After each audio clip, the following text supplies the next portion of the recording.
All right, it is Monday morning, April 20th.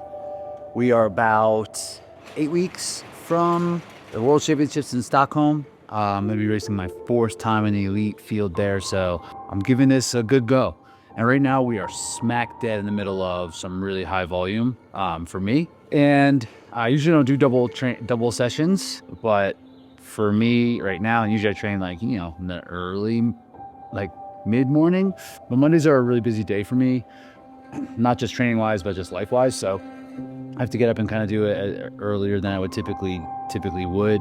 Got a little dad duty in this morning, which was fun. And now we are just gonna be doing some non-impact machines. So about 60 to 70 minutes of bike, row, and ski.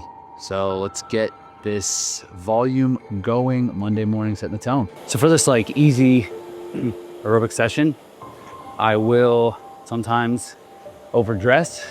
So I definitely need this jacket or this hat. It's not hot out by any means. It's pretty cold actually. This just helps get a bit of a sweat going.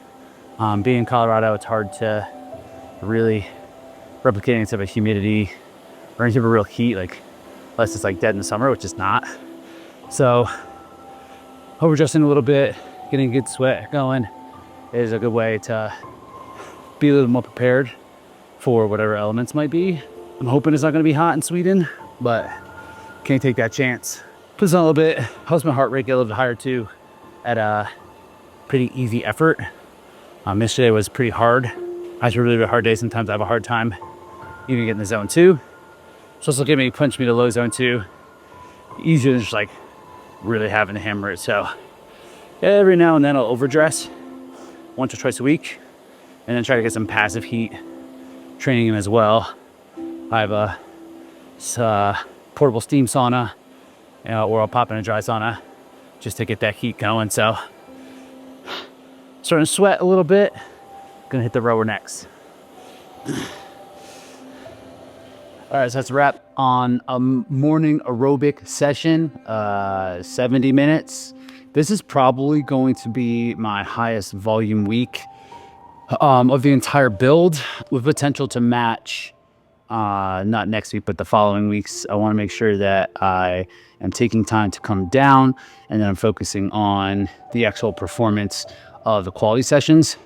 Right now, the focus is volume, right? So the quality sessions might suffer a little bit, but ideally I'm gonna be able to prop up more ability to work hard during those quality sessions with this bigger volume. So it's just part of the process right now. And yeah, so 70 minutes, Monday morning, feels good. Let's take off these sweaty clothes and go get a snack.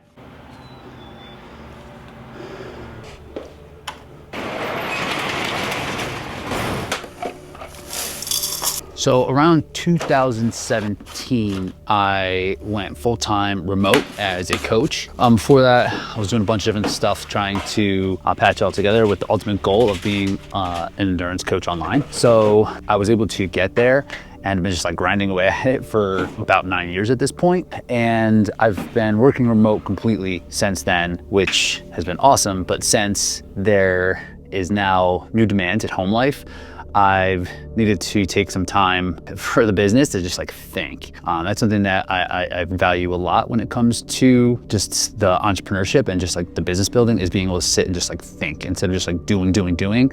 I need to step back and just zoom out sometimes. And that time with the baby has shrunken down to nearly nothing, especially when home. So now I take time once or twice a week to go to a co-working space just to kind of set out and make sure that I am understanding where we are in terms of the business and what needs to be done from my perspective and what needs to be done from a team perspective to make sure that we are growing and that we are meeting the needs of the HYROX athlete and delivering a really good product. So we're in the midst of really changing what we're offering and really excited about it, but it just takes a little bit of time to make sure I understand how we're going to show up marketing wise and how we're gonna do like promotion and everything, and just making sure everything's on the right page. So that's what we got going today. Headed to a co-working space to make sure that I can think. So it's a thinking day, so I'll be there, and then we got a strength session this afternoon. So yeah, Mondays are a busy day, but I really enjoy this part of the process.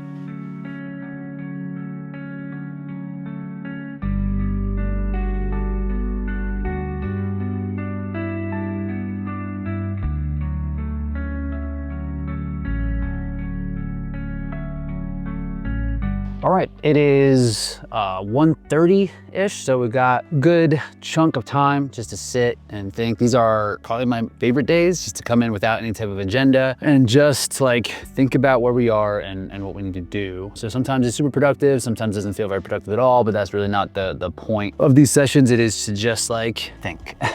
So we got that done. Now we're headed over to the gym, the strength session there, and I'm gonna go to Arsenal Health and Fitness, just have a full suite of everything. So today's kind of like a specific strength. I've been working on general strength, and now again, about eight weeks out. This is pretty far out to go like all specific, but I have one race leading up to the event in Ottawa. So I just wanna kind of be like semi-prepared for that, and that it will interrupt training a little bit. So I'm probably gonna get specific here a little bit sooner than I would in a typical block. Usually 6 weeks is enough, but with a race and a taper, you know, it doesn't end up being like full 8 sessions. So it's more than enough to feel good and confident. So today we're doing some specific strength.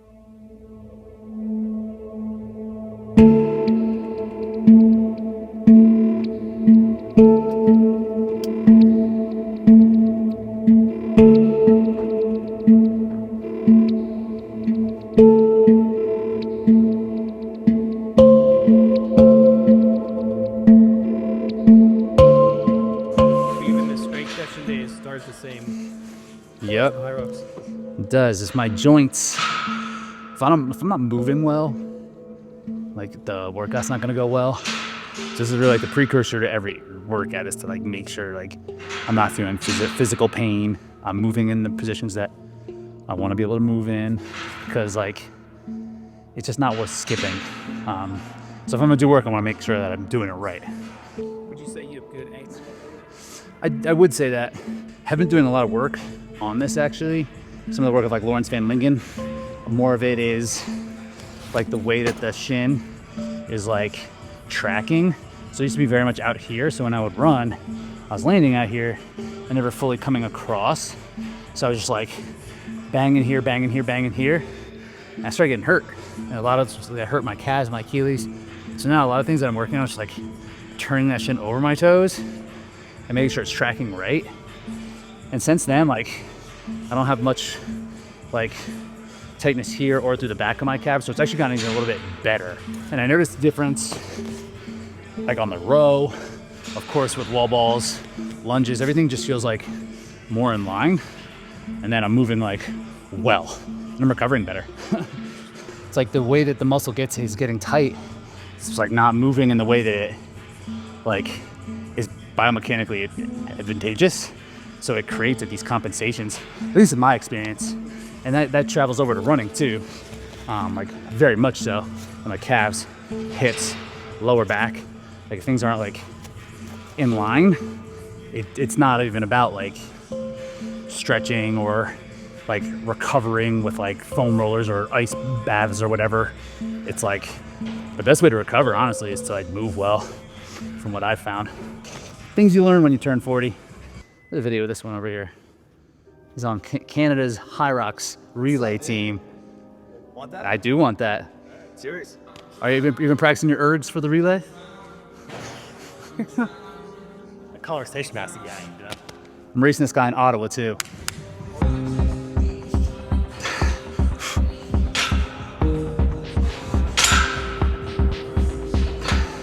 So this is like an overcoming isometric. So it's like trains your strength at like your contraction at peak contraction power. So it's really just like overloading this high end power that you get during your running. I rewatched Phoenix this weekend, which was my PR, just kind of like keep things fresh in my mind of like what's going well, what's not. It became clear that like speed is gonna matter. So being able to powerful and being able to have like some explosivity through like my tendons is a huge emphasis. It's like wherever I can get some free energy, I'm gonna try to get some. Things like this, specifically targeting tendon strength, is like huge for that. I'm gonna lift this entire rig. I'm gonna rip it right out of the ground.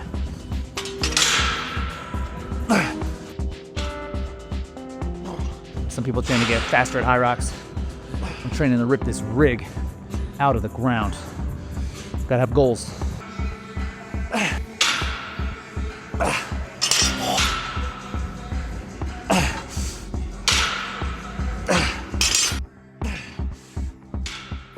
So I don't do much like coaching anymore. It's mostly focused on the like building the app and bringing it to more people and just like scaling it up.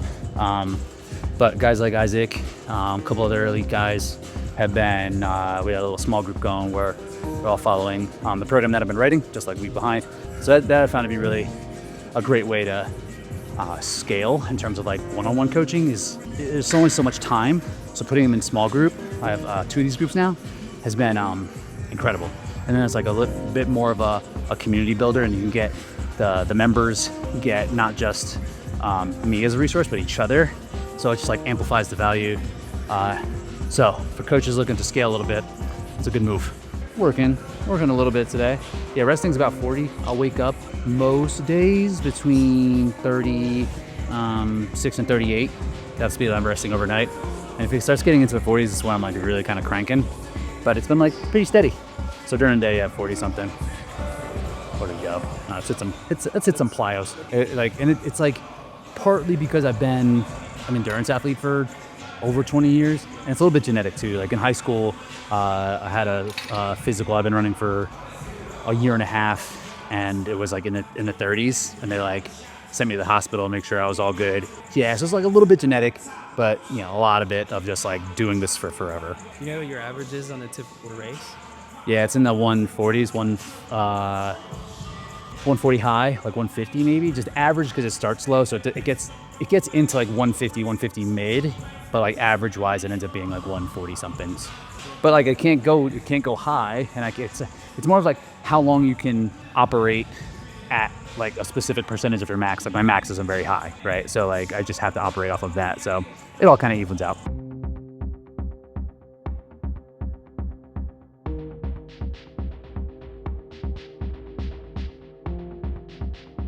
I'm just gonna do a couple slam balls, keep the plyometric thing going. Use a light ball. Yeah, this faster is not better. Heavier is not better. Faster is better, I should say. It's about creating that maximum momentum, maximum velocity. Heavier ball doesn't work. It doesn't work the same way in my experience. Boston Saw and Isaac's not gonna outdo me on this. Bang, half a kilo more. So it's actually probably not a great idea. Okay. All right, we're gonna do 37 meters, 3 lengths.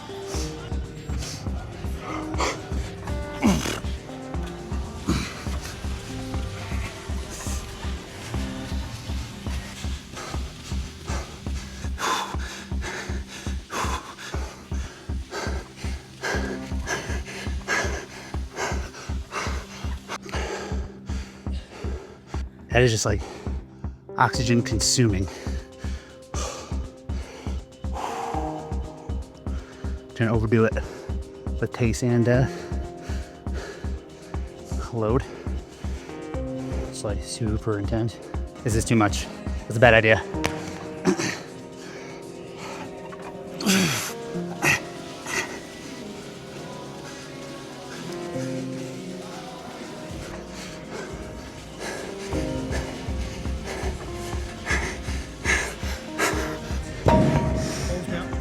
I need some pulls.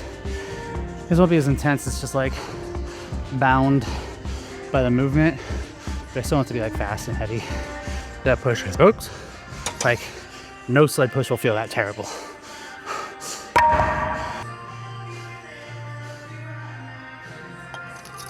They did chalky. It's actually the same stuff they use at HYROX, and you can tell by the smell of it. Like, oh, reminds me of being in a race.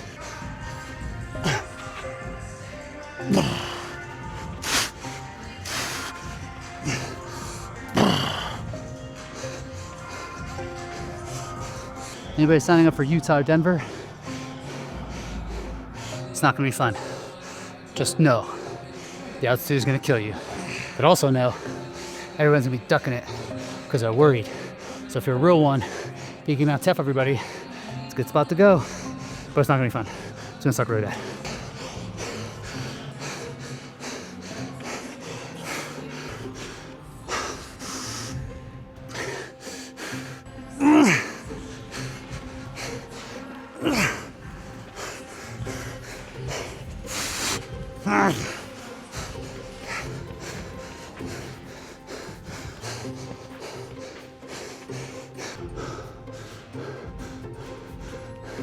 Yeah, got up there.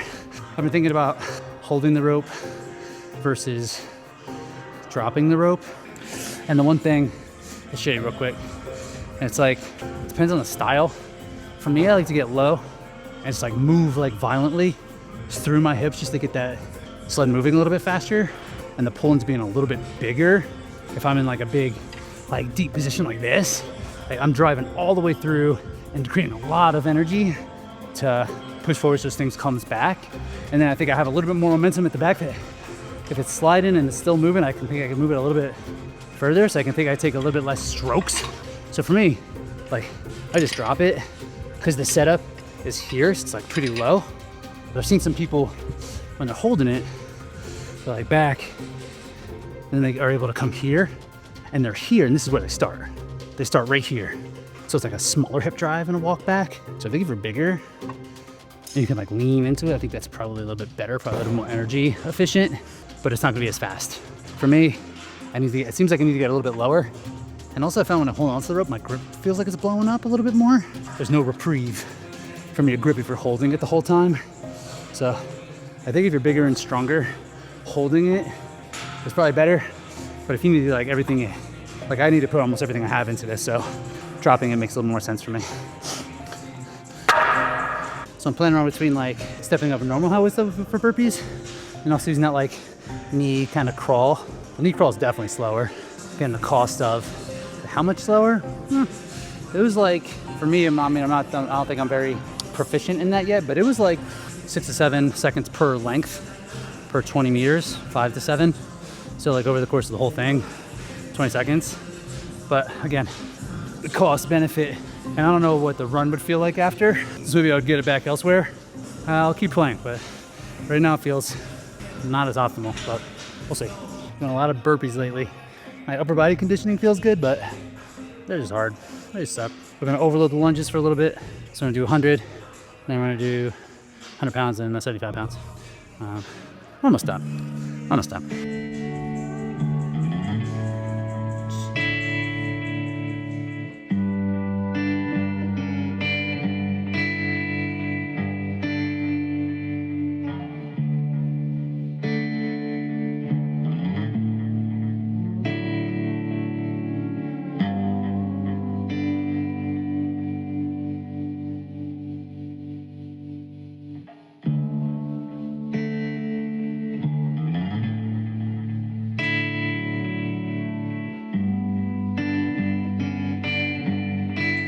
Sometimes after like, these are very compressive on my back, I wanna like dead hang like that or something, or like help like rotate, just cause like, you just end up feeling like smushed after like, especially heavy stuff.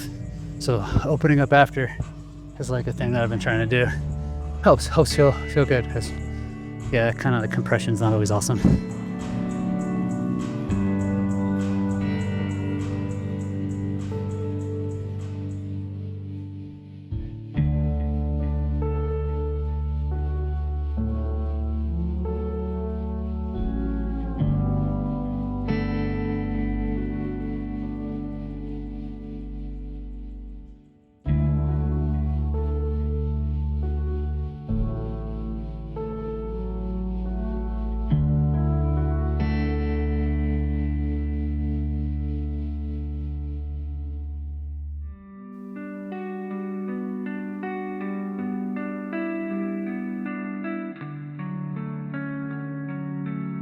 All right, that wraps that up. An hour-long meeting, going into some din now. It's 5:15.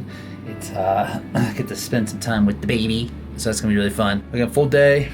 Pretty much now I'm gonna shut it down. There's always something I could do, I feel like, and there's always something that feels like it's important, but really the most important thing for me at this point is being a dad and being a good dad, being around. So this is my longest day. So now it's just time to kind of shut it down. We're actually planning a Sweden trip today, Sweden, UK, and UK. I think I'm gonna pop in the UK for a minute. So that's another thing that's on the agenda, but dinner, hang with baby, dinner time. Let's see.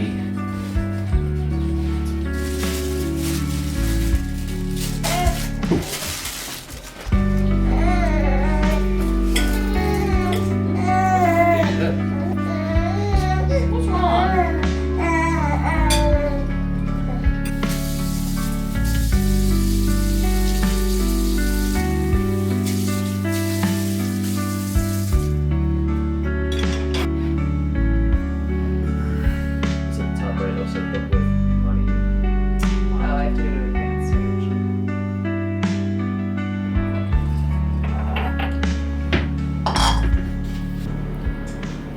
All right, we are booked for Sweden.